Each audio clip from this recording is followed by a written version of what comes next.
జై శ్రీరామ్. శ్రీమాత్రే నమః. శ్రీ గురుభ్యో నమః. 2025 సంవత్సరం నవంబర్ 28వ తారీఖు ఒక విశేషాంశం గోచారంలో చోటు చేసుకుంటుంది. ఈ విశేషాంశం ఏంటంటే కర్మఫలదాత అయిన శనేశ్వరుడు మీనరాశిలో వక్రత్యాగం చేస్తున్నారు. వక్రత్యాగం చేసి సవ్యగతిలోకి ఆయన సంచారం ఉండబోతుంది. వక్రత్యాగం చేసి సవ్యగతిలోకి ఆయన మీనరాశిలో ఉండడం వల్ల ద్వాదశ రాశుల వాళ్ళకి, ద్వాదశ లగ్నాల వాళ్ళకి ఎలాంటి ఫలితాలు ఉంటాయో మనం ఇప్పుడు చూద్దాం. కాలపురుషుడు కుండలిలో ఆఖరిదైన మీనరాశి, ఇంకా దాని తర్వాత వచ్చేది మేషరాశి. సో ఈ 12వ స్థానంలో శనేశ్వరుడు వక్రగతి కావచ్చు, శనేశ్వరుడు సవ్యగతి కావచ్చు. ఈ రెండూ కూడా చాలా మేజర్ రోల్ ప్లే చేస్తాయి ద్వాదశ రాశుల వాళ్ళకి, ద్వాదశ లగ్నాల వాళ్ళకి. ఈ ముఖ్య భూమిక ఏంటి, ఏ విషయాల్లో బాగుంటుంది, ఏదన్నా విషయాల్లో జాగ్రత్తల్ని సూచిస్తుందా, ఇవన్నీ కూడా మనం ఇప్పుడు ఒకసారి తెలుసుకుందాము. ద్వాదశ రాశుల వాళ్ళకి, ద్వాదశ లగ్నాల వాళ్ళకి యూనిక్గా అందరికీ, అంటే ద్వాదశ రాశుల వాళ్ళకి, ద్వాదశ లగ్నాల వాళ్ళకి, 27 నక్షత్రాల వాళ్ళకి అందరికీ అప్లికేబుల్ అయ్యే పాయింట్స్ ఒకసారి మనం ఇప్పుడు చూద్దాం. మీనరాశిలో ఆయన సంచారము సవ్యగతిలోకి వస్తూ ఆయన సంచారము ఒక రకంగా కొన్ని స్తంభించి ఉన్న పనులు, అంటే ఆయన వక్రగతిలోకి వెళ్ళి కూడా మేలే చేశాడు. ఎందుకంటే వక్రగతి కుంభరాశి వైపు కాబట్టి కొన్ని మేలు కూడా జరిగింది. అయితే దాంట్లోనే కొంచెం స్తంభించిపోయిన అంశాలు కూడా ఉన్నాయి. ఇప్పుడు మీ రాశి వాళ్ళకి, ద్వాదశ రాశుల వాళ్ళకి, ప్రతి ఒక్కరికేనండి ఈ గడిచిన శనీశ్వరుడు వక్రగతిలో ఉన్నప్పుడు ఏ విషయాల్లో అయితే స్తంభించినట్టు అనిపించడం. ఇప్పుడు కొన్నిసార్లు ఆర్థిక విషయాల్లో స్తంభించినట్టు అనిపించవచ్చు, లేదా కొన్నిసార్లు విదేశాలు వెళ్ళాలని ప్రయత్నం చేస్తుంటే అక్కడ స్తంభన, ఇలాగ రకరకాల ఏదో ఒక విషయంలో ఏదన్నా పని అనుకుంటే జరగకపోవడం, అలాంటిది ఏదన్నా జరగడము, అది ఇప్పుడు వక్రత్యాగం వల్ల ఈ స్తంభించిన విషయాలన్నీ కూడా అన్ఫ్రీజ్ అవుతాయి. ఫ్రీజ్ అయ్యి ఉన్న విషయాలన్నీ కూడా అన్ఫ్రీజ్ అవుతాయి. అన్ఫ్రీజ్ అయ్యి కాస్త కొంచెం ఒక వెసులుబాటు, కొంత మూమెంట్ వస్తుంది. అయితే శనీశ్వరుడు వక్రగతి లబ్ధి కూడా చేకూర్చింది. ఎందుకంటే కుంభరాశి కాబట్టి కొంతమందికి మనం చూసుకుంటే అంతకు ముందుతో కంపేర్ చేస్తే ఫైనాన్షియల్గా పురోభివృద్ధి కూడా డెఫినెట్గా చూసే ఉంటారు. అది ఏ రాశి వాళ్ళు చూసి ఉంటారు అనేది మీ రాశికి వచ్చినప్పుడు మనం మాట్లాడుకుందాం.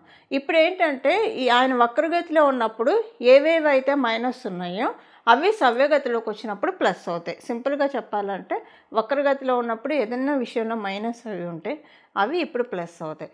ఒక్కొక్క రాశి వాళ్ళకి, ఒక్కొక్క లగ్నం వాళ్ళకి ఏ విషయాల్లో మైనస్లు అయినాయి, ఇప్పుడు వాటిల్లో ఏవి ప్లస్గా టర్న్ అవ్వబోతున్నాయి.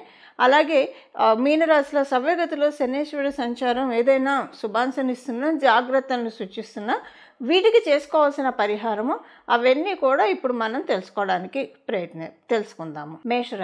మేషరాశి వాళ్ళకి, అలాగే మేష లగ్నంలో పుట్టిన వాళ్ళకి మీకు శనీశ్వరుడు వక్రత్యాగం యొక్క ఫలితాలు ఇప్పుడు మనం చూద్దాం.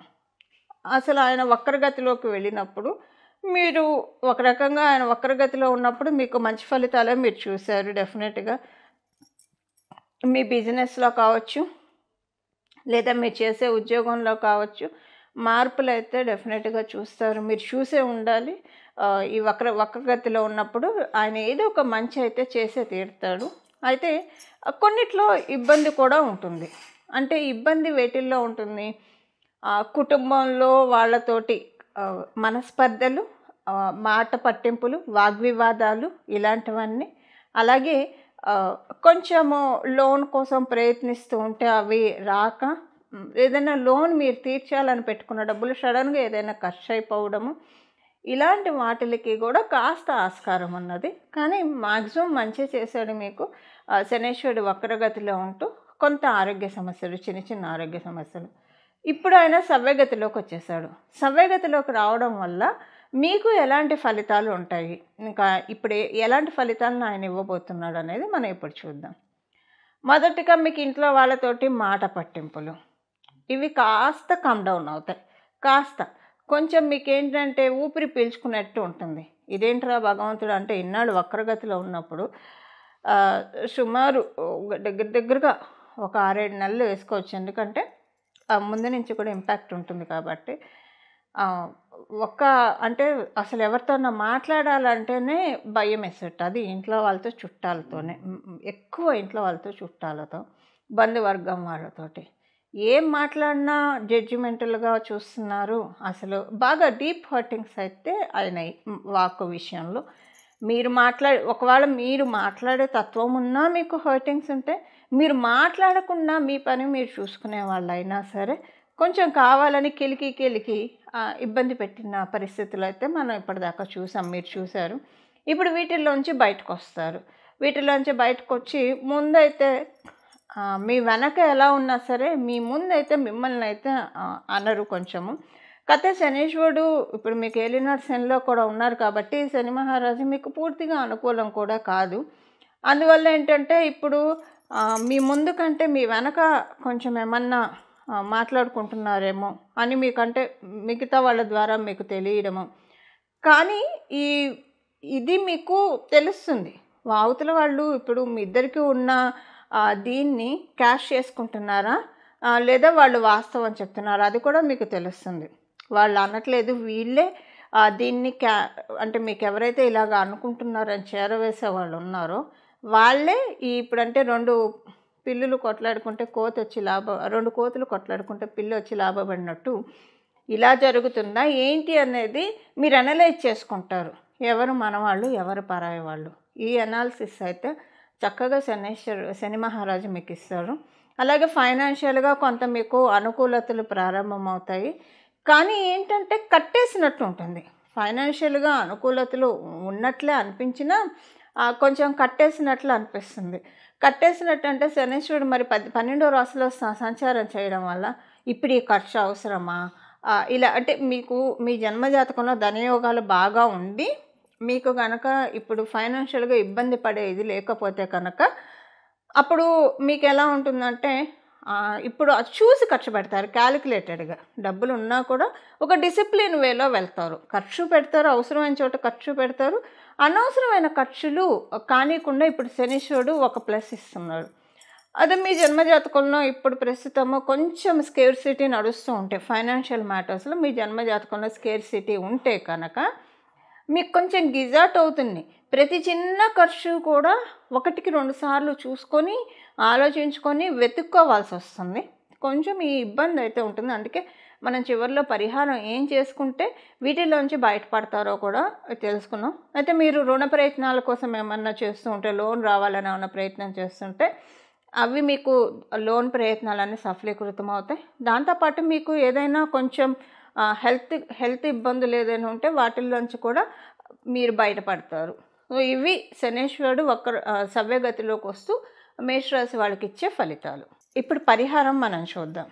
శనీశ్వరుడు సవ్యగతిలోకి వచ్చినప్పుడు చేసుకోవాల్సిన పరిహారం, 12 రాశుల వాళ్ళు, 12 లగ్నాల వాళ్ళు, వీళ్ళందరూ కూడా చేసుకోవాల్సిన పరిహారం ఇప్పుడు మనం చూద్దాం.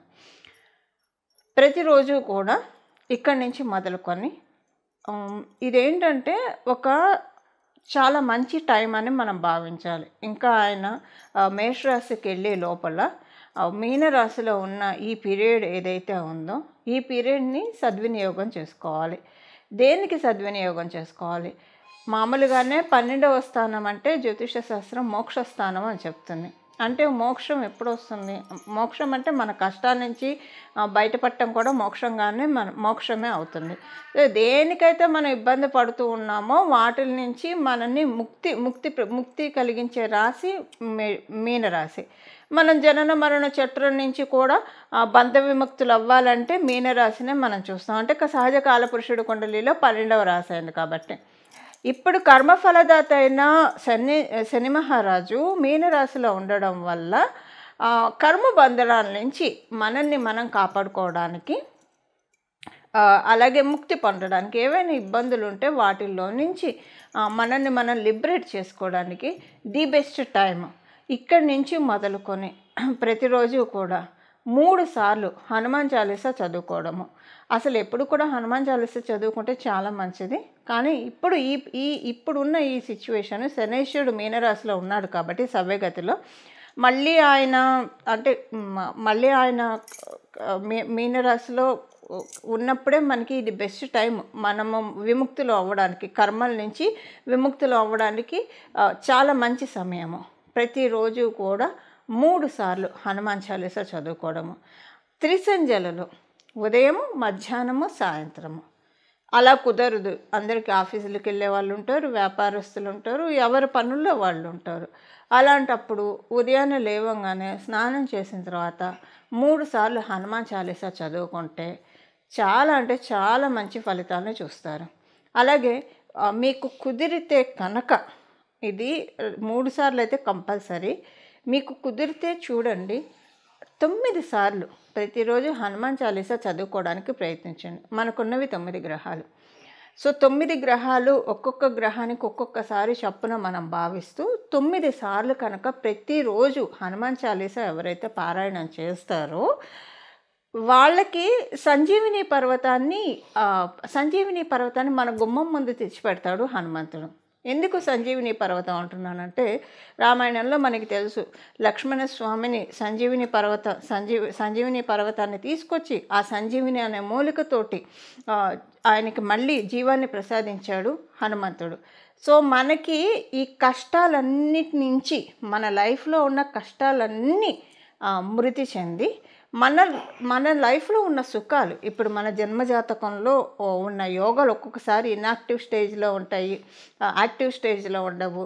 ఒక్కొక్కసారి యోగాలు ఉన్న అనుభవం, ఇప్పుడు సపోజ్ ఒక షుగర్ పేషెంట్కి ముందు స్వీట్లు ఎన్ని ఉన్నా తినలేరు. సో అంటే అనుభవ యోగ్యంలో ఉండాలి, ఏదైనా మనకు అనుభవ యోగ్యంలో ఉండాలి. అలా అనుభవ యోగ్యంలోకి తేవడానికి, అలాగే స్పిరిచువల్గా బాగా ఇంక్లైన్ అవ్వడానికి, ఆధ్యాత్మికంగా మనల్ని మనం ప్రోగ్రెస్ చేసుకోవడానికి 12వ రాశి అంటేనే ఆధ్యాత్మికతని బాగా సూచిస్తుంది. సో ఎందుకంటే మనము ఈ శరీరంలో ఉన్నప్పుడు రెండిటికీ మనం ప్రాధాన్యత ఇవ్వాలి. లౌకికంగాను మన పనులు మన బాధ్యతలను మనం నిర్వహిస్తూ ఇదే శాశ్వతం అని మనం పెట్టుకోకుండా ఆధ్యాత్మికంగా కూడా మనం పురోభివృద్ధిని సాధించాలి. 2 గ్రోత్ మనం సైమల్టేనియస్గా చూసుకోవాలి. దీనికి ఈ బ్యాలెన్స్ మనకి హనుమంతుడు ఇస్తాడు. కష్టాలన్నిటినీ ఆయన తోకతోటి జాడించి కొట్టి అవతల పడేస్తాడు. 9 సార్లు రోజు హనుమాన్ చాలీసా చదువుకోవడం వల్ల అలాగే జీవం పోస్తాడు. అనారోగ్యవంతులకి ఆరోగ్యము, అలాగే మనకి ఏ సమస్యలు ఉంటే, ఫైనాన్షియల్గా ఇబ్బందులు ఉంటే జీవం పోస్తాడు. అందుకే అన్నాను, సింపుల్గా సంజీవిని పర్వతాన్ని మనకు అందిస్తాడు. ప్రతిరోజు 9 సార్లు హనుమాన్ చాలీసా చదువుకొని అసలు మీరు చూడండి, ప్రతిరోజు 9 సార్లు కొంచెం కుదుర్చుకొని చూడండి.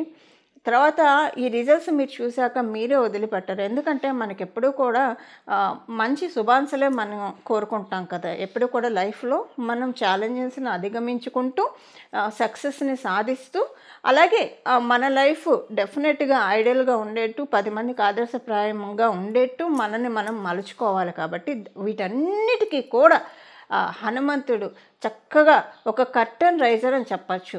మనకు ఉన్న ఎఫిషియన్సీకి, మనకున్న స్కిల్ సెట్, మనలో ఏం స్కిల్ సెట్ ఉంది, ఏది హైడ్ అయ్యింది, అవన్నీ కూడా ఆయన వెలికి తీసి ఈ దాంట్లో ఇందులో నీకు బాగా గ్రోత్ ఉంటుంది, దీంట్లోకి వెళ్ళు అని చెప్పి డెఫినెట్గా ఆయన మనకి ఇస్తారు. ఎందుకంటే హనుమంతుడు జ్ఞానప్రదాత కూడా. సూర్యనారాయణ మూర్తి నుంచి విద్యల్ని అభ్యసించి ఆయన మనకి అన్నిటినీ కూడా అందిస్తాడు, వేద జ్ఞానాన్ని అందిస్తాడు. హనుమత్ చరణాన్ని పట్టుకోవడం చాలా మంచిది. దీనికి ప్రతిరోజు 3 సార్లు అయితే కంపల్సరీ చదవాలి, లేదా 9 సార్లు మీకు కుదిరి చదవగలిగితే కనుక చాలా మంచిది. 3 సార్లు చదవలేని వాళ్ళు వినడానికి ప్రయత్నించండి. 3 సార్లు అయినా 9 సార్లు అయినా, కానీ శ్రద్ధ పెట్టి వినాలి, శ్రద్ధగా వినాలి. అలాగా చదవడం, వినడము కుదిరితే ప్రతిరోజు కూడా భజే వాయుపుత్రం, భజే వాయుపుత్రం, భజే వాయుపుత్రం, భజే వాయుపుత్రం, భజే వాయుపుత్రం అని హనుమంతుడిని స్మరిస్తూ ఉంటే కనుక సన్మంగళాలు, హనుమంతుడు మంగళప్రదుడు.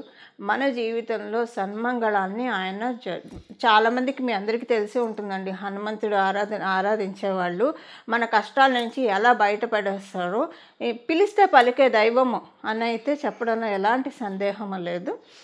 సో ఇది మీ మీ అందరికీ ఇంత నేను చెప్పక్కర్లేదు. ఎందుకంటే అందరికీ తెలుసు హనుమంతుని పట్టుకుంటే మనకి ఎలాంటి పనులు అవుతాయి, అసాధ్యమైన పనులను కూడా సుసాధ్యం చేసి పెడతాడు ఆయన. అంటే ఆ విధంగా సుసాధ్యం ఎలా అవుతాయి, మనలో ఉన్న ఎఫిషియన్సీని అలా ఆయన పెంచుతాడు. సో మనందరం కూడా ఈ సమయాన్ని సద్వినియోగం చేసుకొని హనుమత్ కృపకి పాత్రులయ్యి తద్వారా మన జీవితాన్ని ఆనందమయంగా సాగించాలని చెప్పి నేను కూడా మనందరి తరఫున హనుమంతుని మనస్ఫూర్తిగా ప్రార్థిస్తూ మంగళం. నమో భగవతే వాసుదేవాయ.